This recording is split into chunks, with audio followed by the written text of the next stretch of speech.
Polls closed in Russia today after 7 days of voting on constitutional changes. One would allow President Vladimir Putin to stand for 2 more terms in office. Early indications were that 70+% voted in favor. As special correspondent Lucy Taylor reports, Russia's preeminent leader for 2 decades may be around for years to come. It's a vote on Russia's future, and the higher the turnout, the more credible it will look. And to bring voters in some good old electioneering, each ballot paper comes with a lottery ticket, with prizes from cash to cars. But the biggest winner will likely be President Vladimir Putin, with a chance to rule into his 80s. And many of his supporters don't need incentives. He's the best president of all the presidents. With him, Russia will survive. Even though many people dislike him, I think he's right, and our country is flourishing. Voters like Tatiana Prakovyeva have spent most of their adult lives under Vladimir Putin's leadership. She was just 30 when he came to power in the year 2000, but she also remembers what came before, in the 1990s, when Russia's economy collapsed, and she credits Putin with its recovery. People live well now. The standard of living has increased. Now each family has at least 2 cars. That's an indicator he was able to do it. We had a good Olympics in Sochi, and after that, I went to Sochi and saw how it was transformed. Work is underway. You can't deny it. The campaign for the constitutional changes has played on national pride. Vladimir Putin led a military parade on the eve of polls opening and says the changes would reinforce Russian values like truth, justice and respect for the homeland. We're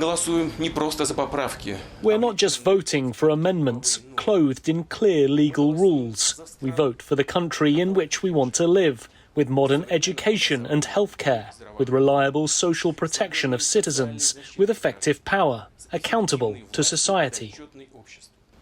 One amendment would outlaw same-sex marriage, with campaign videos portraying gay people as bad parents. Others would guarantee the minimum wage and pensions, and one would give President Putin criminal immunity for life. And yet with all that, there's been very little discussion about the amendment that could extend his time in office. The changes all come as a single package. There's just one question, yes or no. But this national vote takes in hundreds of amendments to the Russian constitution. Critics say it's designed to minimise the focus on Vladimir Putin's power and executed in a way that gives them almost no chance to argue. Rallies and protests are banned because of the pandemic, and campaigners like Tatiana Asmanova say Russia's state media doesn't give them a fair hearing. We are not allowed to express our position to those who are against this vote. Everything that is happening now is an absolutely strange, illegitimate procedure to recognize results that are simply impossible. But Russia also has a troubled history with outright fraud and ballot stuffing. Election monitors say they've witnessed multiple violations. Officials even took the unprecedented step of announcing early results hours before polls closed, something which would usually be banned. Russia under Vladimir Putin has been involved in messy military interventions in Chechnya, Georgia, Ukraine and Syria, and suffered under international economic sanctions. His approval ratings have slipped in the last year, but remain high. So far, he's played coy and has yet to say if he'll stand for another term in office, even if he's allowed to. It's necessary to preserve this option, this possibility, in order to prevent the elites from looking around in search of the successor. These were his words. So what he was basically trying to say is that he can't afford to be a lame duck, because it's dangerous, because he's surrounded by whom? By people he can't trust. But not everyone who remembers the 1990s is voting for the amendments. Sergei Mitrokhin led a liberal opposition party, and he says just as Russia had its first chance at democracy, Vladimir Putin led it in a different direction. We understood that those mistakes and crimes that were committed then would inevitably lead Russia to an authoritarian, corrupt regime.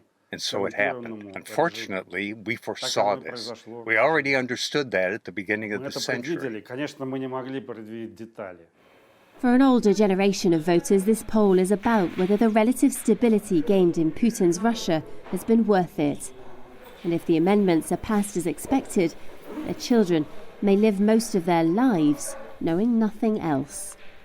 For the PBS NewsHour, I'm Lucy Taylor in Moscow.